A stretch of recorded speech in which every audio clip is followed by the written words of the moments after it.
अस्सलामुअलैकुम, welcome to Faiz पे। My name is Rabia Rubani. आज जो हमारा टॉपिक है, हमने स्टार्ट किए हुए थे हाइपोथेसिस टेस्टिंग में टेस्ट। ठीक है, मैंने आपसे कहा था कि हमने पहले पढ़ा लार्ज सैम्पल्स का, तो उसके बाद हमने क्या कहा, हम स्मॉल सैम्पल्स पे आ गए थे।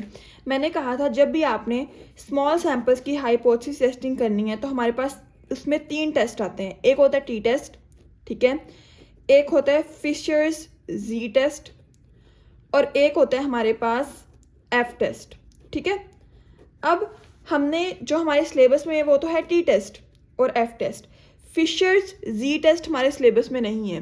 हमारे सिलेबस में क्या है, जी टेस्ट है। ठीक है, तो हम फिशर्स जी टेस्ट को स्किप करके, ये मैंने इसलिए बताया था इन केस अगर हमारे पास जो कोई आ जाता है, किस तरह जो बाकी स्टूडेंट्स हैं जब स्टैट्स पढ़ते हैं फार्मेसी के अलावा, तो उनको फिशर्स जी टेस्ट भी करना पड़ता है बिकॉज सिलेबस में इंक्लूडेड होता है। ठीक है, बट फार्मेसी के लिहाज से जस्ट जी टेस्ट ही करना है आप लोगों ने। फिशर्स जी टेस्ट जो मैं अपलोड करूँगी वो फार्मेसी के अकॉर्डिंग नहीं है, वो फार्मेसी वाले स्टूडेंट्स के लिए नहीं है, वो बायोस्टैट्स वाले जो डिफरेंट स्टूडेंट्स होते हैं उनके लिए। ठीक है, जो कि फर्दर हमारे पास बायोस्टैट्स की बुक पढ़ते हैं कम्प्लीटली, उनके लिए फिशर्स जी टेस्ट होगा। हमारे लिए जो है, जो फार्मेसी स्टूडेंट्स के लिए, वो है जी टेस्ट। टी टेस्ट हमने कर लिया, आज हमारे पास है जी टेस्ट। टी टेस्ट जो था, this is for the small sample. Small sample क्या होता है, जिसमें एन की वैल्यू लेस देन 30 हो। बट जी टेस्ट क्या है, जी टेस्ट हमारे पास लार्ज सैंपल्स के लिए है जिसकी value N is greater than और इक्वल टू 30 हो। जी टेस्ट में हमारे पास sigma which is population deviation, standard deviation, it is known. या तो हमारे पास स्मॉल एस मीन के सैंपल स्टैंडर्ड डेविएशन या पॉपुलेशन स्टैंडर्ड डेविएशन नोन होता है, और लार्ज होता है हमारे पास सैंपल। लाइक अगर मैं कहती हूँ, एक मैं क्वेश्चन दे देती हूँ, a sample of 100 students having the population standard deviation is this one. अब मैं नेक्स्ट पूरी स्टेटमेंट लिख रही हूँ। अब यहाँ पे आपको पहली लाइन में ही पता चल गया हमारे पास एन क्या है, ग्रेटर है, और उसमें हमारे पास सिग्मा जो है पॉपुलेशन स्टैंडर्ड डेविएशन वो नोन है। तो हम क्या कहते हैं, जी टेस्ट लगेगा। उसमें अगर हाइपोथेसिस टेस्टिंग की गई है तो हम कहते हैं इसमें जी टेस्ट लगेगा। ठीक है, तो अगर हमारे पास एन जो था इट इज़ लेस देन 30 था और सिग्मा जो है वो अननोन था, तब हम टी टेस्ट लगाते हैं। ये मेजर डिफरेंस आपने यहाँ पे ध्यान रखना है। ठीक है, और जी टेस्ट और Fisher's Z test both are different, ये भी ध्यान रखना है। जी टेस्ट जो होता है लार्ज सैंपल्स के लिए, इसमें हम क्या करते हैं, पॉपुलेशन मीन और difference about the population mean पढ़ते हैं। In case of this one Fisher's Z test में हम क्या करते हैं, ये हमारे पास लार्ज सैंपल्स के लिए नहीं है, ये हमारे पास स्मॉल सैंपल्स के लिए होते हैं। मैंने बताया था ऑलरेडी, हमारे पास स्मॉल सैंपल्स के लिए होते हैं। और हमारे पास इसमें क्या होता है, इसमें हम coefficient of correlation which is R, उसको हम डिस्कस करते हैं। ठीक है, तो ये आपके सिलेबस में नहीं है, आप लोगों ने इसको स्किप कर देना। हमारे पास आता है जी टेस्ट। जी टेस्ट क्या होता है, अगर आपको याद हो, हमने पढ़ा था प्रोबेबिलिटी में नॉर्मल डिस्ट्रीब्यूशन का टॉपिक। उसमें हमने क्या पढ़ा था, standard normal variate which is Z. तब मैंने आपको वो सारा सॉल्व करके दिखाया था कि इस तरह हम जी को कैलकुलेट करेंगे, उसका मैंने ग्राफ बनाया था प्रोबेबिलिटी के चैप्टर में। अब ये जो है, ये हमारे पास क्या है, जी टेस्ट है। वहाँ पे हमने स्टैंडर्ड नॉर्मल वेरिएट मीन के हमारे पास है तो वो जी ही, बट यहाँ पे हम प्रॉपर टेस्टिंग करते हैं which is hypothesis testing. Standard normal distribution या इसको हम जी डिस्ट्रीब्यूशन भी कहते हैं, ये हमारे पास लार्ज सैंपल्स के लिए होता है। इसमें हमारे पास सिग्मा या पॉपुलेशन डेविएशन स्टैंडर्ड डेविएशन जो है हमारे पास नॉन होती है। अब यहाँ पे इसकी 2 टाइप्स होती हैं, 1 sample test, 2 sample Z test. बस ये 2 है। टी की हमने क्या पढ़ा था, टी की जो होती है वो हमारे पास टी टेस्ट की 3 टाइप्स होती हैं which is 1 sample T test, 2 sample T test, pair T test. But हमने एक और टॉपिक भी इसमें कैटेगरी पढ़ी थी, hypothesis testing for the coefficient of correlation. तो ये हमने ये भी इसमें इंक्लूड करनी है। ठीक है, तो हमारे पास क्या हो गया, ये 4 हो गई कैटेगरीज, बट टाइप्स कितनी है, 3 ही है हमारे पास। जी टेस्ट जो होता है हमारे पास किस में इंक्लूडेड होता है, जी टेस्ट की 2 टाइप्स होती है, 1 sample Z test and 2 sample Z test, no DF. अब इसका क्या मतलब है, जब हम टी टेस्ट करते थे हम क्या करते थे, H1 H0 H1 alpha test statistic which is formula, then calculation, then degree of freedom. ठीक है, डिग्री ऑफ फ्रीडम का फार्मूला डिफरेंट था हर क्वेश्चन में, हर कैटेगरी में, हर टाइप में। Degree of freedom, critical region, then last में result. In case of Z test सारी चीज़ें सेम है, इसमें डिग्री ऑफ फ्रीडम नहीं है। जैसे हमने हाइपोथेसिस टेस्टिंग की थी ना, सेम वैसा ही है ये भी हमारे पास जी टेस्ट। हाइपोथेसिस टेस्टिंग में जब हम करते हैं तो उसमें क्या होता है, हमारे पास जो अबाउट द पॉपुलेशन मीन और हमारे पास जो difference about the population mean जो है, ये हमारे पास दो कैटेगरीज आती हैं जी टेस्ट में, ठीक है। अब ये है कि हमने जो है उसमें फार्मूलाज डिफरेंट लगाए थे, उसमें हमारे पास क्या था, हमने उसको सॉल्व किया था। अब यहाँ पे क्या है, हमारे पास जी टेस्ट आता है। जी टेस्ट में डिग्री ऑफ फ्रीडम नहीं है, बाकी सारी चीज़ें वैसी की वैसी होंगी। अब हम H0, H1, alpha, test statistic, calculation, critical region और रिजल्ट इसके तरीके से सॉल्व करेंगे। सबसे पहले आते हैं हमारे पास वन सैम्पल टेस्ट। हम इस लेक्चर में दोनों ही पढ़ लेंगे बिकॉज बहुत ज़्यादा आसान है। हमने ऑलरेडी बहुत सारी चीज़ें इसको डिस्कस की हुई हैं, किस तरह से करना है, किस तरह से नहीं करना, जस्ट फॉर्मूला डिफरेंट है, सेम सारी चीज़ें वैसे ही हैं। सबसे पहले वन सैम्पल जी टेस्ट। वन सैम्पल जी टेस्ट मीन कि एक सैम्पल है, उसमें एक सैम्पल है तो एक पॉपुलेशन मीन होगा, ठीक है। पॉपुलेशन मीन को अगर मैं आपको याद हो, हमने क्या कहा था, सैम्पल जो सैम्पल का मीन होता है वो हमारे पास एक्स बार होता है, ठीक है। जो हमारे पास क्या होता है, पॉपुलेशन का मीन होता है वो म्यू होता है। जो स्टैंडर्ड डेविएशन का हमारे पास क्या होता है, स्टैंडर्ड डेविएशन का जो हमारे पास पॉपुलेशन का होता है वो हमारे पास क्या होता है, sigma. Standard deviation of sample is small S. ये कुछ टर्म्स हैं, ये आपने याद रखनी है। And sample size is an, ठीक है। अब वन सैम्पल टेस्ट, एक सैम्पल होगा, एक पॉपुलेशन मीन होगा, एक हमारे पास क्या होगा, एक ही स्टैंडर्ड डेविएशन है, एक ही हमारे पास क्या है, सैम्पल का मीन है। इस तरह हर चीज़ एक एक ही है। अब किस तरह से, इसका फॉर्मूला क्या है, v is equal to X bar minus mu over sigma over square root N. अब क्या करना है आपने, सबसे पहले सिग्मा, ये हमारे पास क्या है, दिस इज द सैम्पल का मीन, ठीक है, सैम्पल मीन। म्यू क्या है, this is population mean. Sigma, sigma is the population standard deviation, N is the sample size. अगर हमारे पास इसकी जगह हमारे पास अगर हमारे पास पॉपुलेशन स्टैंडर्ड डेविएशन नहीं दिया, हमें स्मॉल एस दे दिया which is the sample standard deviation, तब क्या करना है, हमने इसकी जगह जस्ट स्मॉल एस लगा देना है, like this one. Z is equal to X bar minus mu over small S over square root N, ठीक है। सेम वही चीज़ है, बस हमने क्या किया, सिग्मा की जगह एस लगा दिया, स्मॉल एस। अब ये समझ आ गई है। अब आते हैं हमारे पास क्वेश्चंस पे। अच्छा, एक चीज़ जो मैं आपको बताती जाऊँ, इसमें हमारे पास जो हम वैल्यूज़ क्रिटिकल रीजन निकालते होते हैं, जैसे हमने सब में निकाला, हम टेबल से देखते थे, इसकी जो टेबल वैल्यू निकालनी है ना हमने, वो हमारे पास ऑलरेडी दी होती है। इसको हम टेबल में चेक नहीं करते, इसको हम क्या करते हैं, इस तरह tabulated values used in Z test, ये हमारे पास क्या होती है, इस तरह से होती है। सिग्निफिकेंस लेवल ए, मतलब हमारे पास यहाँ पे क्या है, दिस इज अल्फा। अल्फा के अकॉर्डिंग, अल्फा अगर 0.1 है तो हमारे पास वन टेल के लिए क्रिटिकल वैल्यू 1.28 है, टू टेल के लिए क्रिटिकल वैल्यू क्या है, प्लस माइनस 1.64। टू टेल में प्लस माइनस होता है, वन टेल में या तो प्लस होता है या माइनस होता है। 5% के लिए भी दी हुई है, आप इसका स्क्रीनशॉट ले लें, इसको अपने पास सेव कर लें, ठीक है। ये हमारे पास क्या आ जाती हैं, वैल्यूज आ जाती हैं, और ये आपने याद करनी होती हैं। जब आप एट द एंड इसको करते हो, आपको ज़्यादा से ज़्यादा मीन के हमारे पास सारी वैल्यूज आनी चाहिए, बट एट लीस्ट आपको 5%, 1% मोस्टली यही पूछी जाती है, और इन दोनों की वैल्यूज आपको वन टेल की, टू टेल की आनी चाहिए। समझ आ गई इस बात की। अब आते हैं हमारे पास हम क्वेश्चंस पे। हमारे पास क्या है, first question, which is a manufacturer claims. वही क्या, हमने स्टेटमेंट पढ़ते जाना है, उसके हमने क्या करते जाना है, टेस्टिंग करते जाना है, और लास्ट में हमने आंसर्स निकालते जाना है। A manufacturer claims that mean lifetime of its bulbs is 1200 hours. एक मैन्युफैक्चरर है, वो क्या कहता है कि मेरे जो हमारे पास बल्ब्स हैं, मीन, उसकी मीन क्या है, उसकी पूरी पॉपुलेशन का जो मीन है वो कितना है, 1200 hours, विच इज़ म्यू। उसने सैम्पल का जिक्र नहीं किया, उसने क्या कहा, mean life time of mu दे दिए, of its light bulb is 1200 hours, which is mu, ठीक है। A sample of 36 bulbs, अब हमारे पास उसने सैम्पल दिया 36 bulbs का, which is n, has a mean lifetime of 1180 hours, mean के हमारे पास यहाँ पे x बार दे दिया, सैम्पल का mean. Assume the population standard deviation which is sigma is 90 hours, ठीक है, सिग्मा भी दे दिया। अब हमारे पास लेवल ऑफ सिग्निफिकेंस क्या, 5%, where the manufacturer's claim is valid। अब क्लेम क्या करता है मैन्युफैक्चरर्स, वो कहता है कि हमारे पास जो मीन है वो हमारे पास इतना है, इसको हमने टेस्ट करना है, test at the 5% level of significance whether the manufacturers claim is valid. अब ये टेस्ट करना है कि जो हमारे पास मैन्युफैक्चरर ने कहा है कि मीन जो हमारे पास लाइफ टाइम है लाइट बल्ब की, हमारे पास क्या है 1200 hours, मीन के हमने क्या टेस्ट करना है, mu is equal to 1200 hours. समझ आ गई इस बात की? अच्छा, नेक्स्ट हम क्या कहते हैं, हमारे पास क्या होते हैं, 1200 आवर्स है। अब हमारे पास हमने पहले क्या किया, हमने डाटा लिख दिया। ठीक है, डाटा जो है हमने लिख लिया।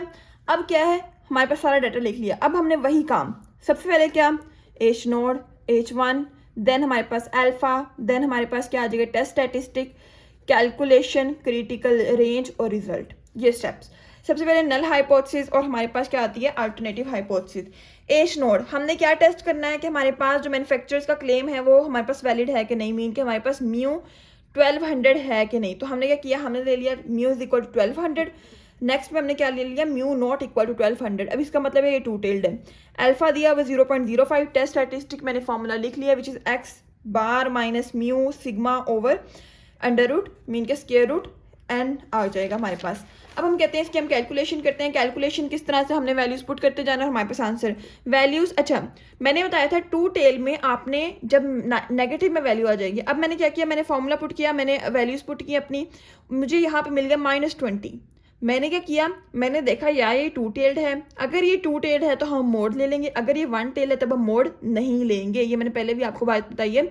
अगर हमारे पास कोई जो हमारे पास वन टेल है तो हम कहते हैं, हम जब इसके फॉर्मूले में पुट करके आंसर्स निकालते तब हम मोड नहीं लेते। इन केस टू टेल्ड है तब हम मोड लेके आंसर ले लेते, बिकॉज प्लस में आ जाएगा तो हमारे पास ज़्यादा आसानी हो जाएगी। अब जी की वैल्यू क्या आ जाएगी, इस तरह -20, इसका मोड लेंगे +20, इसकी हम वैल्यू कैलकुलेट करेंगे तो हमारे पास 15 आ जाएगा जब हम कैलकुलेट करेंगे 1.33 पॉजिटिव का। क्रिटिकल रीजन, अब टू टेल्ड है, जी अल्फा कितना है 0.05, तो हम कहते हैं अल्फा कितना है 0.05 विच इज़ 5%, टू टेल्ड है 1.96, तो हमारे पास वैल्यू आ गई 1.96। अब ये वाली वैल्यू इससे लेस है तो हम कहते हैं एज नॉट एक्सेप्टेड। जो हमें क्या कहता था, एज नॉट कहता था कि हमारे पास जो मैन्युफैक्चरर ने क्लेम किया है म्यू इज इक्वल टू 1200 वो हमारे पास करेक्ट है। मीन कि हमने एच नोड में क्या कहा था, म्यू इज इक्वल टू 1200, और यही हमारे पास मैन्युफैक्चरर जो है वो हमारे पास क्लेम कर रहा था कि म्यू जो है वो हमारे पास 1200 है। तो हम कहते हैं which conclude that the manufacturers claim is valid. समझ आ गई इस बात की? इसी तरह अब ये हमारे पास हो गया एक क्वेश्चन, ठीक है, समझ आ गई है ना।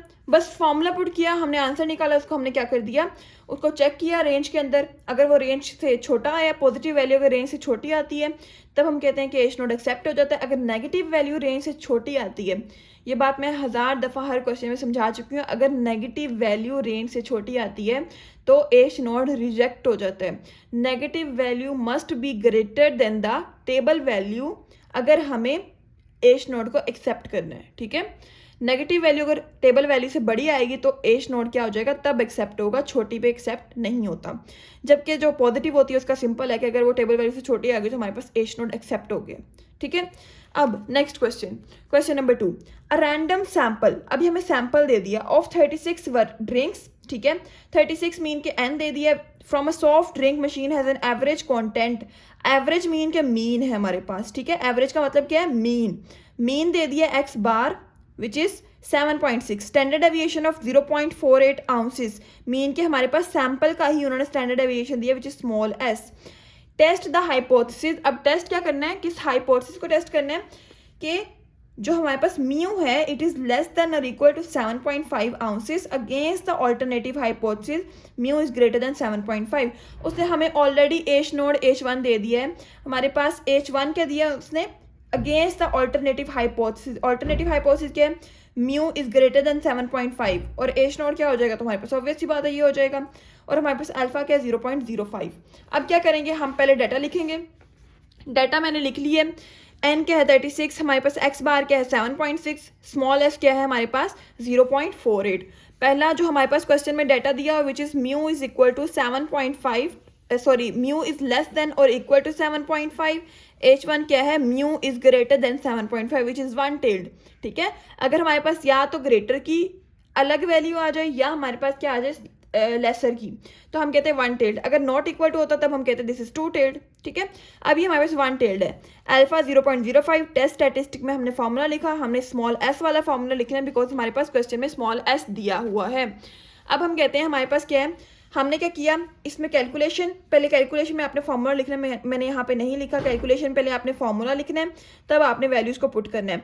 मैंने फॉर्मूला लिखा देन वैल्यूज़ को पुट किया, एक्स बार की वैल्यू 7.6, म्यू की वैल्यू क्या है हमारे पास, म्यू की वैल्यू। अब यहाँ पे जो म्यू है वो हमारे पास लेस देन और इक्वल टू 7.5 है या उससे ग्रेटर है, तो मीन के हमारे पास म्यू जो है वो 7.5 के इक्वल है, तो हम कहते हैं 7.5। वही हमने वैल्यूज पुट किया और हमारे पास क्या आ जाएगा, इस तरह हम उसका आंसर कैलकुलेट कर लेंगे विच इज़ 1.25। समझ आ गई। क्रिटिकल रीजन वन टेल है, जी 0.5 है, 0.05 है, तो हम कहते हैं हमारे पास अल्फा की वैल्यू 0.05, वन टेल्ड है तो 1.645 आंसर आ गया। ठीक है, अब हमारे पास क्या आ गया, 1.645 आंसर आ गया।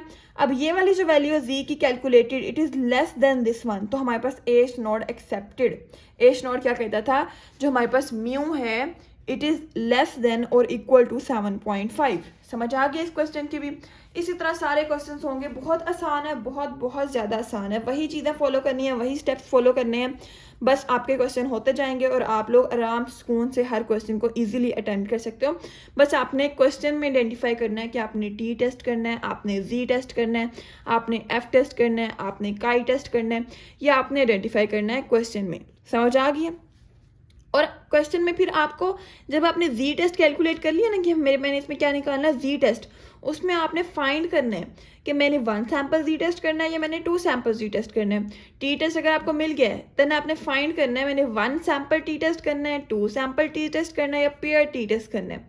इस तरह आपने हर क्वेश्चन को अच्छे से रीड करना है। इसलिए जब भी आपके पास कोई भी पेपर आता है, आप सबसे पहले क्वेश्चंस को रीड करें। ये नहीं है कि आपने क्वेश्चन देखे मुझे तो आता है ठीक है क्वेश्चन सॉल्व करना स्टार्ट कर दिया, नो। पहले आप क्वेश्चन को रीड करें, इसमें पूछा क्या गया है उसको आप अपने क्वेश्चन पेपर पे लिखें, लेड पेंसिल से लिख लें कि ये पूछा गया है, कौन सा फॉर्मूला लगा है, किस किस फॉर्मूले में है, बस। और आपके क्वेश्चंस इजीली सॉल्व होते जाएंगे। पैनिक नहीं करना, क्या पूछ लिया क्या नहीं पूछा, मैंने तो कुछ पढ़ा नहीं हुआ। बस आपने डाटा को अरेंज करते जाना है, फॉर्मूला पुट करते जाना है, आपके आंसर्स निकलते जाएंगे। समझ आ गई है। अब आते हैं नेक्स्ट क्वेश्चन पे। नेक्स्ट टॉपिक जो हमारे पास आता है विच इज़ 2 सैंपल टेस्ट। ठीक है, 2 सैंपल जी टेस्ट। इसमें क्या बताया था मैंने आपको, 2 सैंपल्स हैं। अब 2 सैंपल्स हैं, 2 हमारे पास क्या होंगे, 2 उसके पॉपुलेशन मीन होंगे, 2 हमारे पास सैंपल्स के मीन होंगे, 2 हमारे पास सैंपल के स्टैंडर्ड डेविएशन होंगे, 2 ही हमारे पास क्या हो जाएंगे, हमारे पास जो पॉपुलेशन के स्टैंडर्ड डेविएशन मीन के, 2 हमारे पास क्या हो गए, हमारे पास सैंपल की पॉपुलेशन, 2 ही हमारे पास जो सैंपल का मीन है, ये 2 ही हमारे पास पॉपुलेशन का मीन आ गया, 2 ही हमारे पास क्या आ गई पॉपुलेशन की स्टैंडर्ड डेविएशन। ठीक है, 2 ही हमारे पास क्या आ जाएंगे, किसकी स्टैंडर्ड डेविएशन सैंपल की, विच इज़ S1 S2। ठीक है, अब ये हमारे पास क्या 2 सैंपल्स हैं। Hypothesis testing about the difference between 2 population means, mean के 2 सैंपल्स हैं तो 2 पॉपुलेशन मीन के दरमियान हमारे पास जो डिफरेंस है उसकी हमने क्या करनी है, हाइपोथेसिस टेस्टिंग। इसका फार्मूला, इसके जो फार्मूलाज हैं आपने बहुत सुपर ईजी हैं, बहुत ज़्यादा आसान है, बस आपने इनको याद करना है, उसके अंदर वैल्यूज पुट करते जाना है, सेम एज इट इज़ जैसे हमने पहले काम किया। अब अगर हमारे पास क्वेश्चन में सिग्मा 1 सिग्मा 2 दिया होगा तो हम क्या कहते हैं, उसमें जी की वैल्यू हम किस तरह निकालेंगे, फार्मूला कौन सा, Z is equal to x1 bar minus x2 bar minus μ1 minus μ2 over under root mean के square root sigma 1 square over n1 plus sigma 2 square over n2। अच्छा, जब भी आपके पास डिफरेंस वाला क्वेश्चन आएगा ना टी टेस्ट में, तब आपने क्या करना है, इस वाली जो वैल्यूज होती हैं हमारे पास, लाइक ये वाली जो होती हैं जो एंड पे होती हैं, एक तो होती है ना हमारे पास सैंपल की, एक होती है हमारे पास मीन की वैल्यूज को आपने क्या करना होता है, इसको आप इस तरह इक्वल ले लेते हो एच नोड में। ये मैंने आपको जब हाइपोथेसिस टेस्टिंग करवाई थी लार्ज सैंपल्स की, तब भी मैंने आपको समझाया था। मैंने जब भी डिफरेंस निकाला तब मैंने क्या किया, एच नोड में इनको इक्वल ले लिया। बाकी जो क्वेश्चन में कंडीशन दी होगी उसके अकॉर्डिंग आपने H1 को सेट कर लेना है। अगर कोई कंडीशन नहीं दी तब H1 में आपने क्या कर देना, नॉट इक्वल टू कर देना, सिंपल। ठीक है, अब क्या आता है हमारे पास ये फॉर्मूला है, अगर S1 S2 दिया हुआ तो हमारे पास सिग्मा 1 और सिग्मा 2 की जगह हम क्या लगा देंगे, हम S1 S2 लगा देंगे। ठीक है, अब यहाँ पे हमारे पास S1 square over N1 plus S2 square over N2, बाकी सेम वैसी है। अगर हमारे पास सिग्मा 1 भी नहीं दिया, सिग्मा 2 भी नहीं दिया, हमारे पास सिंपल सिग्मा दिया, तब क्या फार्मूला हो जाएगा, x1 bar minus x2 bar minus μ1 minus μ2 sigma 1 over n plus 1 over n2। अगर हमारे पास किसी क्वेश्चन में n1 भी नहीं दिया, n2 भी नहीं दिया, अकेला n दिया है और हमारे पास अकेला सिग्मा दिया, तब हम ये वाला फॉर्मूला यूज़ करेंगे 2/n, इसका स्क्वायर रूट साथ में सिग्मा। बाकी सारी चीज़ें सेम टू सेम है, ऊपर वाली जो हमारे पास चीज़ें हैं वो सेम है। ठीक है, समझ आ गई इन फार्मूलाज की। फार्मूला की शीट बनाएं, उसको तैयार करें। जहाँ पे बच्चे लैग करते हैं वो हमारे पास क्या आते हैं, फार्मूलाज आते हैं। फार्मूला, हर फार्मूले की आप हर चैप्टर के फार्मूलाज की शीट्स बनाएं, उसको आप सॉल्व करें। ठीक है, सॉल्व हो जाते हैं, आपको फार्मूलाज आने चाहिए क्वेश्चन में पुट करने के लिए। ठीक है, अब आते हैं हमारे पास इसके प्रैक्टिस क्वेश्चन पे। क्वेश्चन नंबर 1, सबसे पहले हमारे पास क्या है, हम स्टेटमेंट को रीड करते हैं, डाटा अरेंज करते हैं और फार्मूला पुट करके आंसर निकालते हैं। सेम वही चीज़ है। सबसे पहले आपने क्या करना है, हमारे पास H0, H1, अल्फ़ा, हमारे पास test statistic, calculation, critical range और हमारे पास लास्ट पे क्रिटिकल रीजन और लास्ट पे रिजल्ट। सेम वही चीज़, इसमें भी डिग्री ऑफ फ्रीडम नहीं है। जी टेस्ट में हमने पढ़ा है डिग्री ऑफ फ्रीडम हमने करना ही नहीं है। On an examination in a statistics course, एक एग्जाम हुआ स्टैट्स का, उसमें एवरेज मार्क्स ऑफ 50 बॉयज़। अब हमारे पास 50 बॉयज़ हैं, मीन के हमारे पास n1 दे दिया है विच इज़ 50। उसका जो एवरेज मार्क्स है मीन के, उसका जो मीन है वो हमारे पास क्या है, 72 which is x1 bar. n1 50, x1 बार 72। उसका स्टैंडर्ड डेविएशन मीन के हमारे पास जो सैम्पल ही है ना ये हमारे पास, तो उसका स्टैंडर्ड डेविएशन क्या है हमारे पास, S1 है। S1 इज इक्वल टू 8 आ जाएगा। अब हम कहते हैं हमारे पास ये हमारे पास एक चीज़ का एक सैंपल का डाटा। अब दूसरा sample, while average marks of 45 girls which is n2 was 75, mean का उसका मीन क्या है, x2 bar is equal to 75। Standard deviation क्या है हमारे पास, which is small s2 is equal to 6। समझ आ गई है, ये हमने डाटा अरेंज कर लिया। अब हमारे पास अल्फा क्या है, 0.01। अब यहाँ पे वो क्या कहते हैं, test the hypothesis that 0.01 level of significance that girls performance is better than the boys performance. अब वो कहते हैं कि हमारे पास जो गर्ल्स की परफॉर्मेंस है वो हमारे पास बॉयज़ की परफॉर्मेंस से ज़्यादा बेटर है। इसको आपने प्रूव करना है, टेस्ट करना है। मीन के अगर हम कहते हैं हमारे पास जो n1 है, मीन के जो हमारे पास पहला सैंपल है, पहले सैंपल की हमारे पास पॉपुलेशन जो है, पॉपुलेशन मीन जो है वो μ1 हो जाएगा बॉयज़ वाले सैंपल का, और हमारे पास गर्ल्स वाले का क्या हो जाएगा, μ2 हो जाएगा। अब वो कहते हैं इसको आपने वेरीफाई करना है, इसको आपने टेस्ट करना है कि जो गर्ल्स की परफॉर्मेंस है वो हमारे पास बेटर है बॉयज़ की। गर्ल्स जो है वो हमारे पास μ2 है, तो μ2 इज ग्रेटर देन μ1। ये हमने क्या करना है, ये हमने टेस्ट करना है। मैंने क्या कहा था, जब आपके पास डिफरेंस वाला क्वेश्चन आए आपने इन दोनों को इक्वल ले लेना है H0 में। ठीक है, और H1 में आपने क्या करना है, उसका जो है हमारे पास क्वेश्चन की कंडीशन के अकॉर्डिंग ले लेना है। अगर क्वेश्चन में कोई कंडीशन नहीं दी तब आपने क्या करना है, हमारे पास नॉट इक्वल टू ले लेना है। अब क्वेश्चन में कंडीशन दे दी गई है कि गर्ल्स की परफॉर्मेंस बेटर होनी चाहिए, हमारे पास बॉयज़ परफॉर्मेंस की, उसको हमने टेस्ट करना है। तो हम कहते हैं हमारे पास हमने टेस्ट क्या करना है, μ2 इज ग्रेटर देन μ1। अब क्या आते हैं हमारे पास, आते हैं हम अपने डाटा मीन के क्वेश्चन, डाटा तो हमने लिख लिया, अब हम क्वेश्चन पे आते हैं। सबसे पहला स्टेप H0 H1, H0 क्या है, इन दोनों को हमने इक्वल ले लिया, जो मैंने पहले भी कहा है आपसे। H1 में हमने क्वेश्चन में दी गई कंडीशन को यूज़ कर लिया, μ2 इज greater than μ1 which is one tailed हो गया। अल्फा क्या है, 0.01 क्वेश्चन में ऑलरेडी दिया गया है। टेस्ट स्टैटिस्टिक, अब फॉर्मूला हमारे पास क्या है, n2 है, x2 बार है, हमारे पास s2 है, n1 है, x1 बार है, s1 है। अब हम s वाला फॉर्मूला चूज करेंगे। s वाला फॉर्मूला कौन सा है, z is equal to x1 bar minus x2 bar minus μ1 minus μ2। Next हमारे पास नीचे क्या आ जाएगा, divided by square root s1 square over n1 plus s2 square over n2। अब हम क्या करेंगे, इसमें वैल्यूज पुट करेंगे। ये मैंने लिख लिया, कैलकुलेशन में फॉर्मूला लिख लिया, वैल्यूज। अच्छा, यहाँ पे हमने क्या कहा था, μ1 इज इक्वल टू μ2। तो जब हम μ1 इक्वल टू μ2 है तो हमारे पास μ1 की जगह क्या आ जाएगा, μ2 माइनस μ2 0 आ जाएगा। इस तरह हम क्या कहते हैं, ये खत्म हो जाएगा। अब क्या आ जाएगा, यहाँ पे हमने वैल्यूज पुट की 72 माइनस 75। अब ये हमने वैल्यूज पुट की। अब यहाँ पे आ गया -3। अब मैंने आपको क्वेश्चन में समझाया, जब वन सैंपल टेस्ट किया था तब मैंने आपको क्या कहा था, अगर आपके पास 2 टेल्ड होगा तब आपने मोड ले लेना। अब ये तो 1 टेल्ड है तो हम मोड नहीं लेंगे। ठीक है, ये माइनस का माइनस ही रहेगा। हमने इसको सॉल्व किया, हमारे पास क्या आ गया, नीचे वाले को हम सॉल्व करते जा रहे हैं। इनको डिवाइड किया 1.28 प्लस इनको डिवाइड करके 0.8, इनको जब हमने ऐड किया इसका स्क्वायर रूट ले लिया -1, ये हमारे पास क्या आ जाएगा 1.44। इसको जब हम करेंगे डिवाइड 3 को डिवाइडेड बाय 1.44 तो हमारे पास है -2.08। अब क्रिटिकल रीजन फाइंड करना है। हमारे पास क्रिटिकल रीजन हम किस तरह से फाइंड करते थे, हमने क्या लेना है, 1 टेल के लिए जी अल्फा कितना है 0.01। तो हम क्या करेंगे, हम टेबल लेंगे, उसमें हमने क्या करना है 0.01 और 1 टेल्ड विच इज़ 2.33। अब क्या आ गया, ये तो पॉजिटिव में है, हमारे पास जो जी का आंसर आया वो हमारे पास नेगेटिव में है। तो यहाँ भी हम क्या कहते हैं, नेगेटिव ही ले देंगे, क्योंकि 1 टेल्ड है ना, तो हम नेगेटिव ले लेंगे। -2.33 हमारे पास आ गई वैल्यू। अब मैंने आपको एक बात समझाई है कि हमारे पास in order to accept the H naught, ठीक है, मीन के हमारे पास नल हाइपोथेसिस को एक्सेप्ट करने के लिए जो नेगेटिव वैल्यू है वो हमारे पास जो कैलकुलेटेड है, जी अगर नेगेटिव है तो हमारे पास, अगर वो नेगेटिव में है, नेगेटिव जी जो कैलकुलेटेड है वो ग्रेटर होना चाहिए हमारे पास जो टेबल वैल्यू से, जी की टेबल वैल्यू से। अब यहाँ पे आप मुझे खुद बताएं इसमें से ग्रेटर कौन सी चीज़ है, 2.08 ग्रेटर है या -2.33 ग्रेटर है? ये दोनों माइनस में है। माइनस में जो भी वैल्यू छोटी होती है वो बड़ी होती है। जैसे मैं कहती हूँ पॉजिटिव में, मैं कहती हूँ 1 छोटा है 2 बड़ा है, ठीक है। इन केस ऑफ नेगेटिव मैं कहूँगी कि -1 बड़ा है, -2 छोटा है। इसी तरह बड़ी कौन सी है इनमें से? ये वाली, क्योंकि ये छोटी है ना। वैसे अगर हम देखने में देखें तो ये हमारे पास छोटी आती है कि पॉजिटिव में तो ये छोटी है, नेगेटिव में ये बड़ी होगी।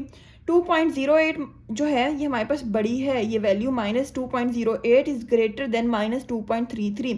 अब हम कहते हैं ये तो हमारे पास ठीक निकल आया कि हमारे पास, हमें तो यही कंडीशन चाहिए थी ना नेगेटिव में कि वो ग्रेटर हो, तो हमारे पास z calculated is greater than -2.33, so H naught accepted.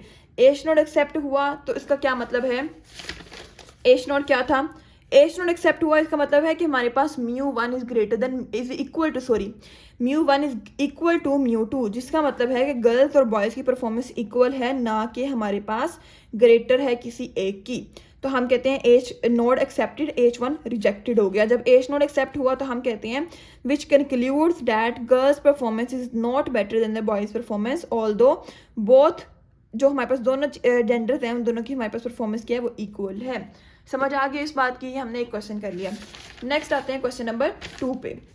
अब आते हैं, आपने ये जो लाइनें हैं ना रिजल्ट में ये लिखनी है, इससे आपकी जो मार्क्स हैं उसकी जो है वर्थ ज़्यादा हो जाती है, ठीक है। मीन कि हमारे पास क्वेश्चन जो है वो हमारे पास ज़्यादा प्रेजेंटेबल हो जाता है और एग्जामिनर इजी होके नंबर देता रहता है। अब नेक्स्ट क्वेश्चन आते हैं। The mean of simple samples, हमें सैम्पल्स दे दिए हैं, of 500 and 400 N1 N2 are 11.5 and 10.9 respectively. Respectively का मतलब है 500 का 11.5, 400 का 10.5।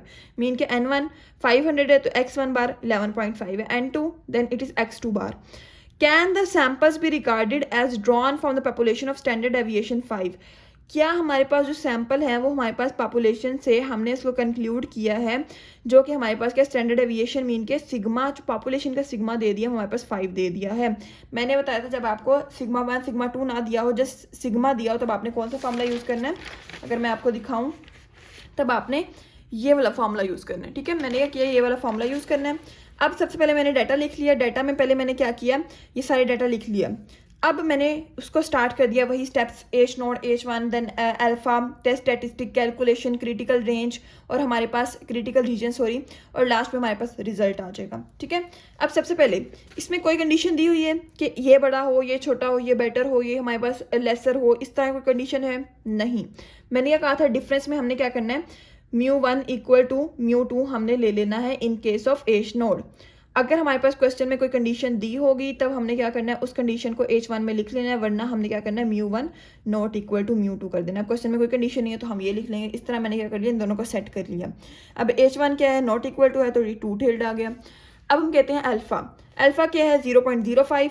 टेस्ट स्टैटिस्टिक मैंने फार्मूला लिख लिया। अब इसमें कैलकुलेशन मैंने फार्मूला में वैल्यूज पुट की।